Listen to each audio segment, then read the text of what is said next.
Eu vejo hoje em dia vocês aprenderem números complexos na escola, e aí a pessoa chega e fala, vou lhe ensinar números complexos, e já começa com a definição, a teoria, papapá, papapá, e você fica assim, né? O que é isso?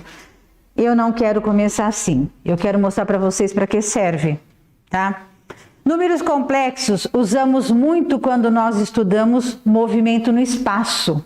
Por exemplo, se tem alguém aqui que pretende fazer engenharia espacial, tá? Ou engenharia aeronáutica, vai precisar muito de números complexos. Números complexos a gente usa muito para quem trabalha com astronomia, tá? Mas não só isso não, números complexos usa-se muito também na medicina, tá? No campo das pesquisas. Então, vejam bem, olha o que vocês já têm de conceitos adquiridos. Vocês já sabem que o primeiro conjunto numérico que você aprendeu foram os naturais, que são os números inteiros, positivos e o zero. Isso não foi suficiente para a tua vida, nós precisamos ampliar. E tivemos aqui os números inteiros, que os números inteiros, além dos naturais, têm os inteiros negativos. Isso não foi suficiente para a nossa vida, nós tivemos que ampliar. Nós precisamos das frações não inteiras. E as frações não inteiras, mais o conjunto Z, vai dar o conjunto dos números racionais. Isso não foi suficiente para a nossa vida, porque nós temos as raízes que não são exatas, nós temos o número π, nós temos o número de Neper, que é o número E. Então, nós precisamos criar aqui, do ladinho, um conjunto que é o conjunto dos números irracionais. E aí nós juntamos tudo isso e terminamos o nosso 9º ano dizendo que tudo isso é o conjunto dos números reais. Por que chama números reais?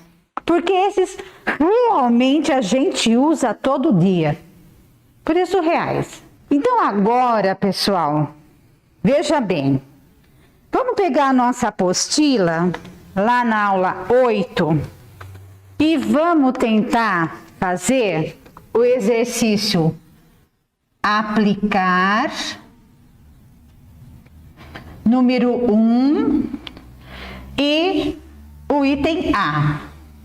Então, ó, o número aplicar número 1, item A, e gente, não deixa eu apagar esse desenho, tá?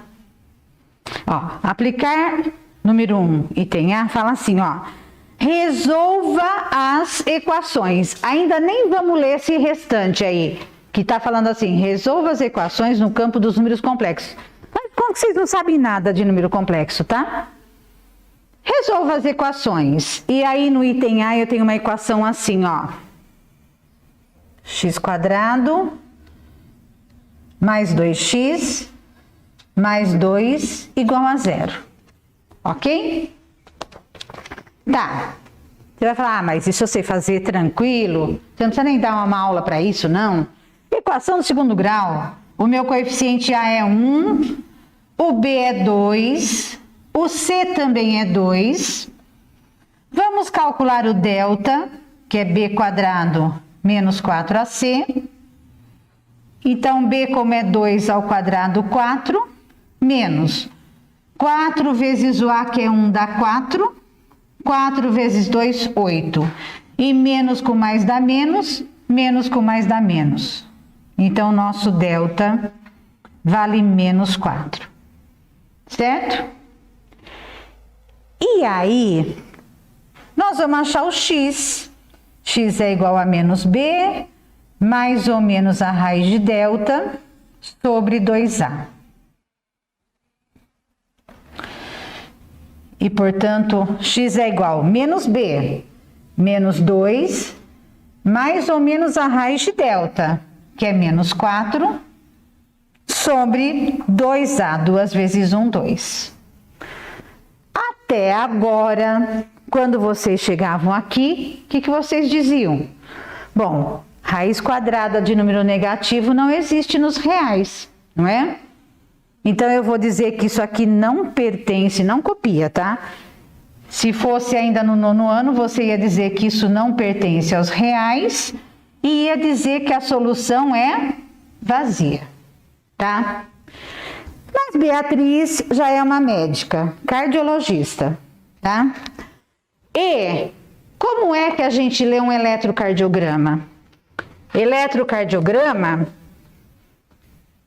para nós que somos os clientes, é uma fitinha assim, que a gente não entende nada. A gente olha esses riscos aqui e o médico fala, meu coração tá bom, médico? Ele fala, tá.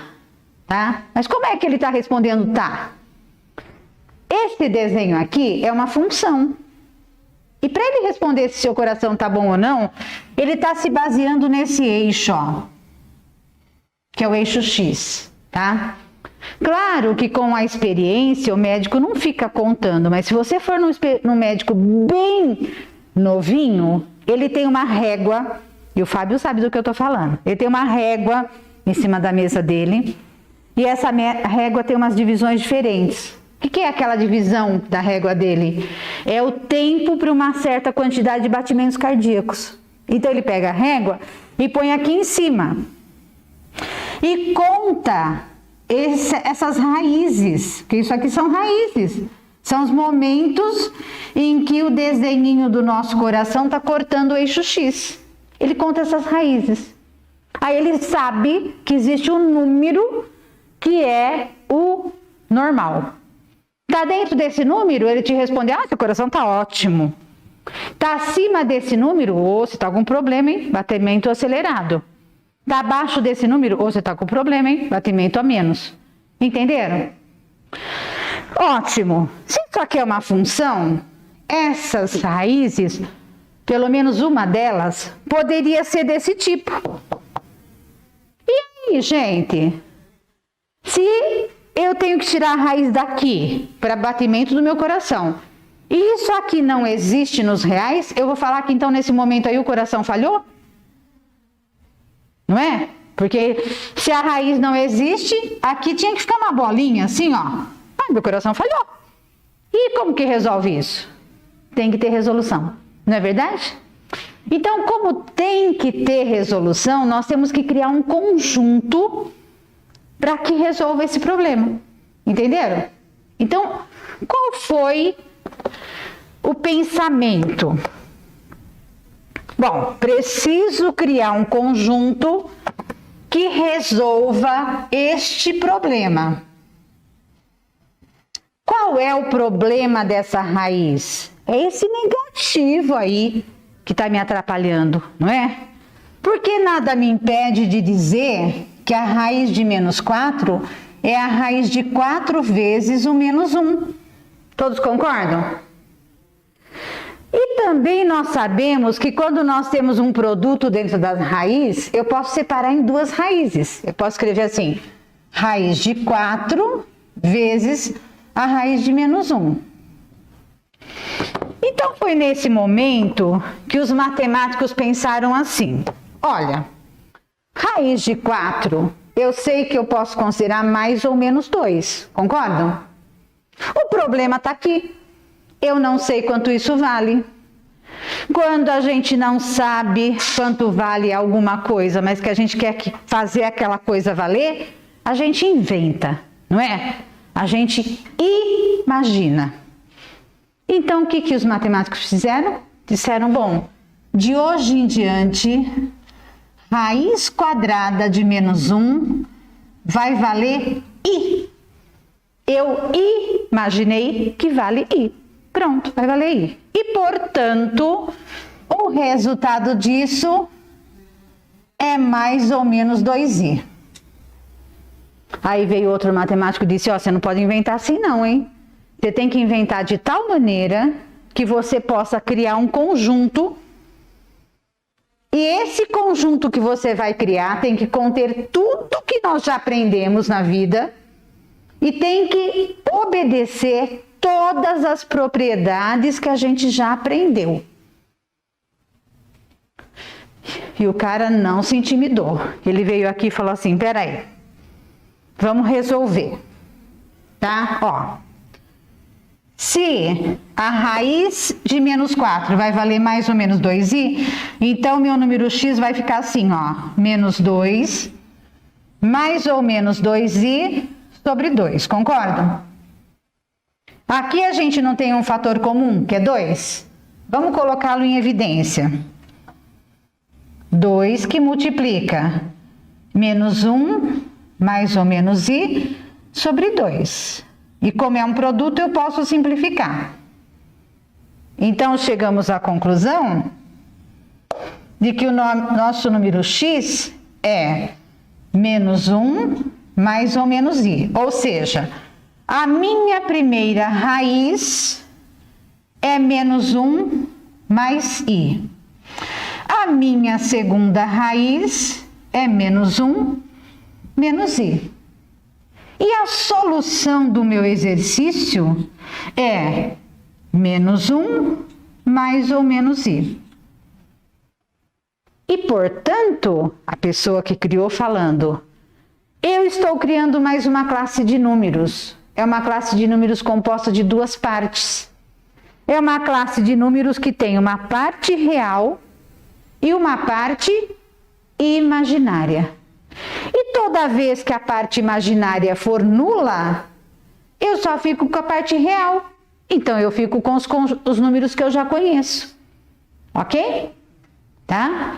E foi desta maneira que surgiu aqui, ó, o nosso último conjunto, que contém tudo que a gente já aprendeu na vida, que é o chamado conjunto dos números complexos. Entenderam? Todo número complexo, gente, ele é do tipo z igual a mais bi. Bom, primeiro, vocês vão falar assim, por que z? Porque a gente se viciou no z, mas poderia ser qualquer letra, z, w, e tudo que nós falarmos, por isso que eu acho lindo números complexos, sabe? Depois que você já aprendeu toda essa primeira parte. Porque tudo que nós falarmos hoje de números complexos, você vai ver que nós estamos usando as teorias que você aprendeu quando você tinha 13, 12 anos, que é lá do 5º ano, as propriedades dos naturais. Todas as propriedades dos naturais, pessoal, se aplicam nos complexos. Olha como é lindo. Então, se agora ficou claro, a gente vai poder fazer a nossa definição de números complexos. Definimos como número complexo todo número da forma z igual a A mais BI. Então, por que Z? Porque o pessoal achou legal, uma letra legal, mas pode ser qualquer coisa, tá? A mais BI. Esse A e B está significando números reais, tá? Precisaria ser A e B? Não, pode ser XY, X mais YI, como vocês quiserem, tá? Então, todo número Z é do tipo A mais BI, onde A e B pertencem aos reais, tá?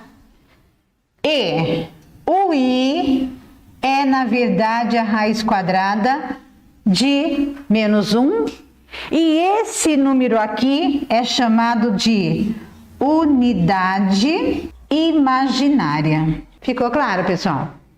Então, por exemplo, o que vai ser um número complexo? O número complexo é um número assim, ó, z igual a 4 menos 5i. Isso é um número complexo, tá? O que vocês notam nesse número z igual a 4 menos 5i? Vocês notam que a parte real, que é o A, certo? Vale 4. E a parte imaginária, que é o B, vale menos 5. Ok? Isso é um número complexo. Mas eu também digo a vocês que isto aqui, ó, é um número complexo. Por que eu digo que isso é um número complexo? Porque escrever dessa maneira é a mesma coisa se eu escrevesse assim, ó, 0 mais 7i. De modo que você percebe que nesse número a parte real é nula e a parte imaginária vale 7, não é? Toda vez que você tiver um número complexo desse tipo, ele leva um nome especial. Ele é chamado número imaginário puro. Por que ele é chamado número imaginário puro, gente? Porque ele só tem a parte imaginária, tá? Então, esse é um número imaginário puro. E eu viro para vocês e digo assim também, ó. Eu digo a vocês que este número Z igual a 9 é um número complexo. Tô certa? Falar que o número Z igual a 9 é um número complexo é porque eu estou pensando nele assim, ó. 9 mais 0i. A parte imaginária dele é nula. Então, vocês têm que a parte real é o 9 e a parte imaginária é 0, tá? Todo número que traz a parte imaginária nula é um número real. Portanto, está dentro dos complexos, tá? Então, eu posso dizer assim a vocês: todo número real é um número complexo com a parte imaginária nula, não é? Então, aqui a gente pode fazer uma observação. Todo número, e aliás, deixa eu indicar que isso aqui é um número real. Todo número real é um número complexo que apresenta a parte imaginária nula. Então, agora, atenção no detalhe, né? Ó, toda vez que vocês têm um número complexo que é dado por A mais BI, com A e B pertencente aos reais, prestem bem atenção que esta aqui é a chamada parte real, tá? E que nós temos até o hábito de escrever assim, ó. Real de Z vale A. A parte real de Z vale A, tá? E esta aqui, ó, é a parte imaginária. Que nós temos, inclusive, o hábito de escrever assim. A parte imaginária de Z é o B. Não é para levar o I junto, tá? É só o coeficiente, B. Uma observação extremamente importante. Olha aqui. Se A for igual a 0 e B for igual a 0, ó, se A for 0 e B for 0, o meu número complexo não fica assim, 0 mais 0i? A gente vai seguir todas as propriedades que a gente já aprendeu. Então, quanto dá 0 vezes i? 0, porque eu tenho que seguir o que eu já aprendi, tá? E 0 mais 0 dá 0, não é? Então, se A for 0 e B for 0, o nosso número complexo Z é 0 e se trata de um número real. Ok? Agora, se A for 0, mas B é diferente de 0, se A for 0 e B for diferente de 0, vai ficar assim, ó, 0 mais BI, não é? Então, vai dar um número que vai ser do tipo BI. E esse número, como ele só tem a parte imaginária, ele é tido como um imaginário puro. Se A for diferente de 0 e B for igual a 0, o que vai acontecer, gente? Vai ficar assim, ó, A mais 0 vezes I, que é 0, não é? Então, nosso número Z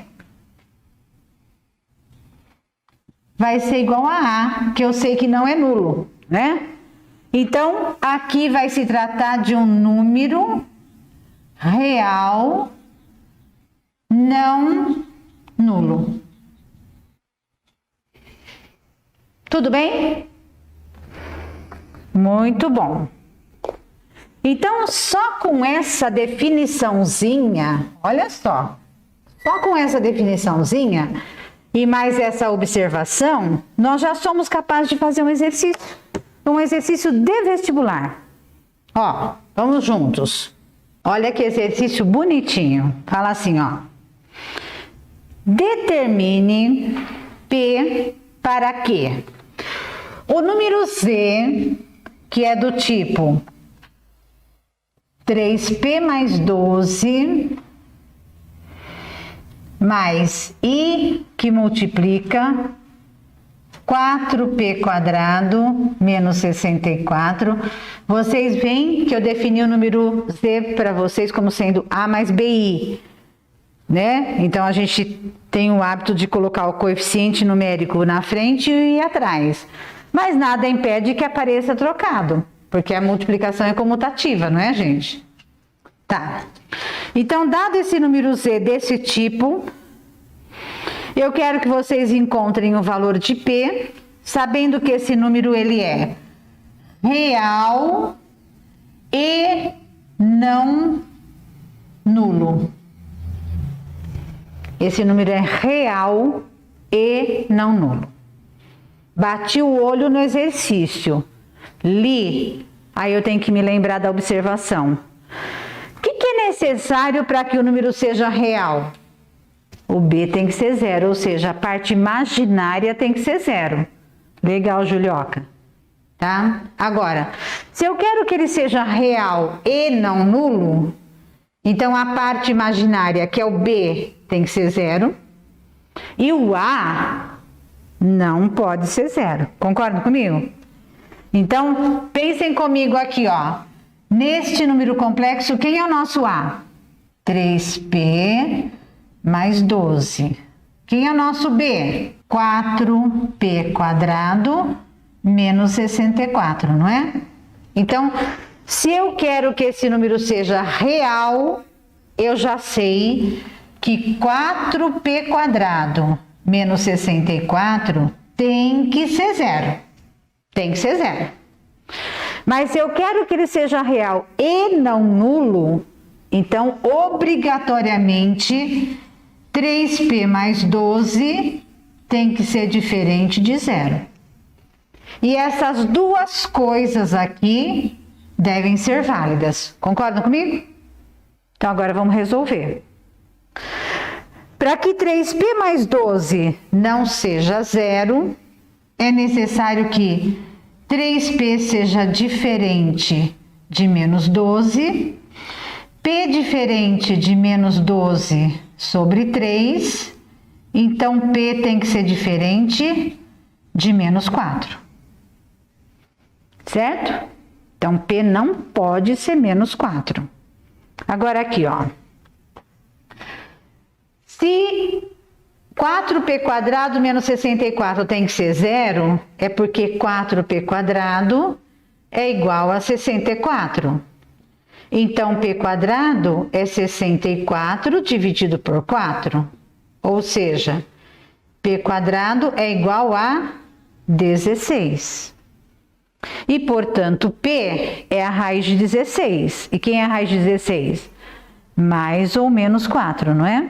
Agora você para e pensa que você tem que pegar como resposta aquilo que é válido para os dois. Então, aqui, para que a parte imaginária seja nula, o P tanto pode ser mais 4 como menos 4. Mas eu não posso permitir que seja menos 4, porque senão anula a parte real também. Então, quem eu tenho que pegar como resposta? P igual a 4. Correto? Então, a resposta tem que ser P igual a 4. Ficou claro?